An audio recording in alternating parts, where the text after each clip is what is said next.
Magandang araw sa inyong lahat sa pagpapatuloy ng ating kwento. Anak ng...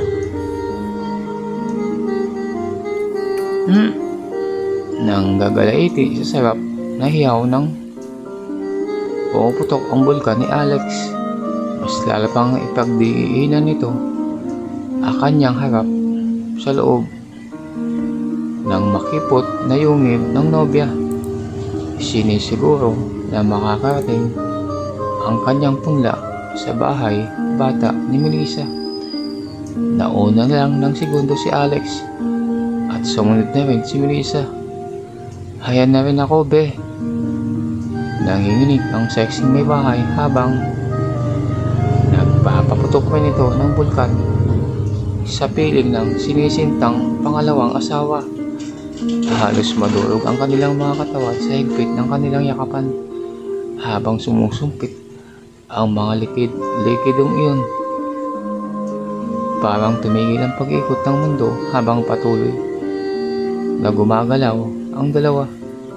Muli sa pangalawang pagkakataon ay napunlaan na naman at nadiligan si Melissa sa bukirin ni na Alex. Ang sarap magtanim ng punla sa bukid, mahal no? Si Alex nang humupa na ang kanilang pakiramdam. Sira ulo, panay kasi ang araraw mo sa akin. Ha ha ha, natatawang sagot ni Melissa sa nobyo. Ihi mo na ako, mahal, ani ni Alex makarang may labas. Ang init, sumang-ayon naman si Melissa dahil maging siya man ay sobrang lagkit na rin ng pakiramdam, lalo na ng kanyang tinatagong harapan. Nag-uumapaw ang kanilang mga dagta nang ito'y kanilang masalat. Nag-ayos muna sila ng mga sarili dahil sa naligo sila ng kapwa nila pawis. Madilim pa pala, be. Hehehe, si Melissa habang hinahagilap ang tuwalya sa maliit na luggage niya. Agad namang pinailaw ni Alex ang dalang flashlight, sabay hinanap ang gasera.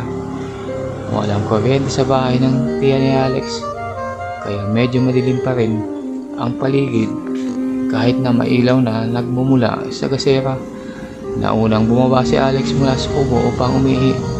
Nakasunod naman si Melissa na nakatapis ng tuwalya. Kahit madilim ay maaninag pa rin ang kaputian ng babae.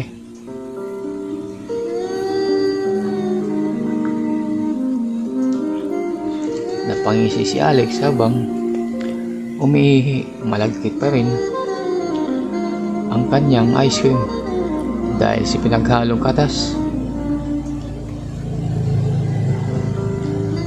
Mapapalaban tayo nito. Huwag kang susuko, ha. Hehehe, parang baliw. Nakausap ang binata ang bagay na yon. Narinig naman ni Melissa ang sinabi ng binata dahil nasa may likuran lamang siya ni Alex. Hoy, mister, narinig ko yung sinabi mo, ha. Parang baliw to. Sinong kausap mo dyan? Si Tal ng misis ng kalabuyong sinisinta. Wala, mahal ko. Nagpasintabi lamang ako sa mga engkanto. Hehehe, palusot ni Alex. Engkanto ko dyan. Sabi mo, mapapalaban at wag susuko. Malanding sabi ni Melissa. Alam niya na ang bagay na ngayon ng binata ang kausap nito. Napatawa na lamang ang binata dahil alam niya na wala siyang lusot. Alam nila pareho ang mangyayari sa kanila pag magkasama silang dalawa. Be, nalalagkit na ako. Gusto ko sanang maligo. Malambing na sabi ni Melissa. Diyan sa batalan sa likod, mahal. Saglit at paghihigib kita ng tubig sa balon. Tugon ng binata. Samahan mo ako, ha. Ang dilim dito, nakakatakot. Muling paglalambing ng nobya sa binata. Mabilis namang inayos ng binata ang pagliliguan ng nobya. Gusto sana niyang sumabay, pero ayaw ni Melissa dahil alam ng ginang na matatagalan sila sa maliligo dahil ihirit na naman ang binata. Huwag kang aalis dyan, muling sabi ni Melissa dahil alinag niyang paalis ang binata. Saglit lang ako, mahal. Magsisigalang ako ng mga tuyong dahon para na rin maliwanagan habang naliligo ka, sagot ni Alex. Nakabukas naman ang pintong kawayan ng batalan at walang keming naligo lang. Walang saplot si Melissa. Tiwalang-tiwalang walang ibang taong makakita sa kanyang katawan. Wala namang bubong. Kaya kitang-kita ni Melissa ang kalangitan habang naliligo siya. Mabilis namang nagapoy ang mga naipong tuyong dahon kaya maya-maya lang ay medyo maliwanag na ang paligid. Kitang-kita na ni Alex ang nobya na nagbubuhos ng tubig sa katawan para itong isang diwata sa kagubatan dahil sa taglay na kagandahan at kaputian. Naglalaro lang ang liwanag ng apoy na tumatama sa pasang katawan ni Melissa. Kumikislap ang refleksyon ng sumasayaw na apoy sa pasang balat ng malindog na ginang. Nakakamangha. Pagmasdan ng kay gandang naliligo ngayon sa harap ni Alex. Parang na-stat pa ngayon si Alex sa kinakatayuan habang nakatunghay sa maladyosang babae na kanina lamang ay 2 beses niyang pinaligaya ng sobra. Walang kamalay-malay si Melissa kung gaano siya kaganda pagmasdan habang binubuhusan niya ng tubig ang kanyang ubod ng kinis na katawan.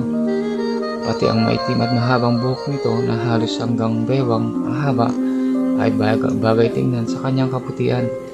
Ang maganda at mahamong itong mukha ay kaysa titigan kahit buong araw. Babaeng-babae gumalaw si Melissa habang naliligo. Nakakainggit ang tubig na dumadaloy sa maalindog at makurba nitong kaseksihan. Masyadong hot tingnan si Melissa ngayon. Nakakapaso, nakakapanlaway, nakakabogli. Hindi napansin ni Alex na nagbabago na naman ang huwis ng kanyang umbok sa harapan.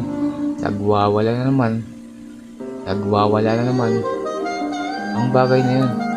Gusto na namang atakihin ang makinis na bagay na yun sa harap ni Melissa. Habang naliligo ay pasimpleng minamasdan ni Melissa ang nobyo. Nakatayo ito sa dulo ng sinindihang siga at nakaharap sa kanya. Nangingislap sa pawis ang maitim nitong katawan. Nakapantan lamang ang binata. Matupuno ang katawan ng binata para itong katutubong mandirigma sa tindig at pangangatawan. Parang isang kawal na handa siyang ipagtanggol kanino man. Nakabang para siya ay bantayan. At higit sa lahat ay handa siyang paligayahin at painitin ang kanyang katawan. Napangiti si Melissa na naiisip tungkol sa nobyo habang tinatapos ang paliligo. Hoy, napaano ka dyan? Si Melissa ulit. Sinita ang tulalang binata. Tapos na si Melissa na maligo at nakatapis na ng tuwalya. Agad namang lumapit ang binata sa nakangiting nobya. Mabilis na niyakap agad ang babae at siniil ng halik ang mapupulang labi nito.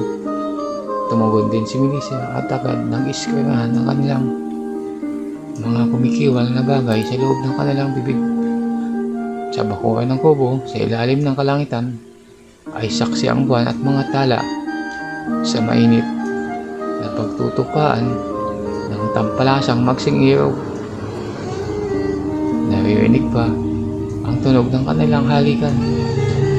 Baka may makakita sa atin dito.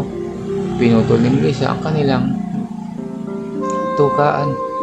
Wala, mahal, malalayo ang bahay dito, sagot ni Alex habang pinupog ng halik ang makinis na liig ng nobya.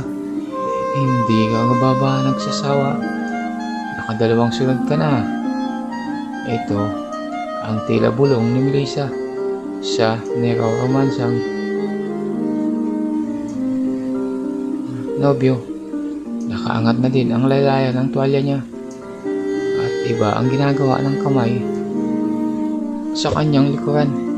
Hindi ako magsasawa sa iyo, mahal ko, ani ni Alex habang palipat-lipat ang labi sa tainga at liig ng sinisinta.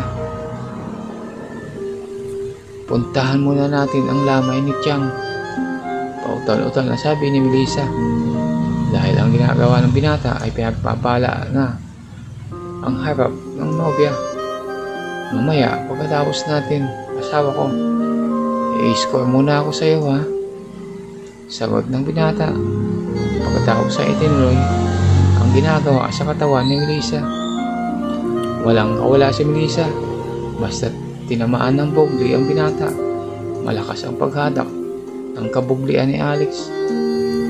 Lalo pa ngayon na malayo siya sa kabiyasan at malayo pa sila sa kabayan. Grabe, saan tayo babe? Ay ni Melissa sa gina ng kanilang ginagawa. Nakatayo lamang sila sa harap ng apoy at gusto ni Melissa na pumwesto kung saan komportable. E ginaya naman siya ni Alex papunta sa gilid ng bahay kung saan ay may mahabang bangko. Dito tayo mahal. Bogli na naman si Alex at naunang umupo sa upuan at binuksan na ang kanyang patalon, sabay baba, pati na ang huling sablot nito. Nakuha naman ni Melissa ang gustong mangyari ng nobyo, kaya itinaas muna nito ang laylayan ng nakatapos ng tuwalya. Sabay itong umupo sa harap ng binata. Agad naman bumesto ang binata. Ang ginang naman ay dahan-dahan umupo hanggang sa tuluyan ng makalusong ang bagay na yon sa kanyang nobya. Napaigit na lamang ang ginang ng tuluyan ng nagsagad-sagaran ang bagay na yon. Hindi muna sila kumilos at ninamnam ang pagkakataong iyon. Nagtitigan muna ang magkatipan habang pinakikiramdaman ang pagdugtong ng kanilang mga katawan bago para kay Melissa ang makipagtalik sa isang bukas na bakuran na kung saan ay maaaring may makita sa ginagawa nila ng kanyang pangalawang asawa. Mas nakakadagdag naman ang thrill para sa kanya ang kasalukuyang eksena nila. Maya-maya pa ay naglapat na muli ang kanilang mga sabik na labi. Kasabay niyon ay ang mahinang pag-iindayog ng ginang at sinasalubong naman ito ng binata.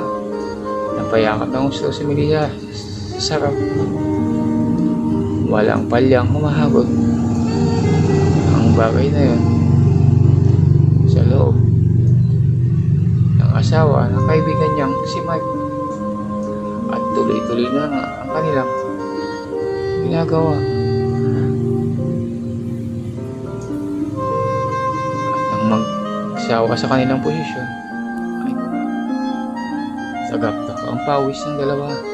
Nakala mo ay malayo ang tinakbo, ngiwi ang mga mukha, pero masarap ang pakiramdam at nakikiliti ang kanilang mga kalamnan. Parehong naghahabol.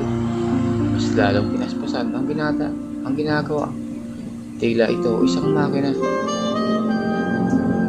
At parehong gustong marating ang roro. Walang ano-ano hanggang sa hindi nila makayanan. Sa tindi ng kanilang ginagawa ay sumabog na parang bomba ang kanilang mga bulkan. Muli ay napamura ang binata nang marating ang sukdulan at napahiyaw din si Melissa habang nagsasalubong ang kanilang mga katawan. Ganitong klase ng sarap ang isinusugal ni Melissa laban sa masayang pagmamahalan nila ng kanyang mister. Parang mga estatwa ang dalawa ng ilang minuto pagkarang matapos ang kanilang ginagawa. Nanatiling nakayuko si Melissa samantalang nakabaon pa rin ang dapat at kanina ay bumaon kay Melissa. Nang makabawi ay dahan-dahang hinugot ni Alex ang parang sibat na yon. Marami pa rin ibinuga ang binata sa loob ng may bahay. Pagkatapos ay Masayang naligo ang mga taksil at sweet na sweet habang sinasabunan ang isa't isa na muntik na namang mauwi sa pakikipagbakbakan. Pero inawat na ni Melissa kahit ayaw pumunta ni Alex sa lamay dahil gustong masolo ang magandang misis ni Mike sa hiram na pagkakataon ay wala naman siyang magagawa dahil baka mahalata ng nobya na nagdadrama lamang siya. Naunang naglakad si Alex gamit ang flashlight at kasunod ang nobya sa likuran. Medyo mabagal ang kanilang lakad dahil sa madilim. Buti na lamang at medyo malawak ang pilapil at hindi basa kaya hindi nahirapan sa paghakbang si Melissa.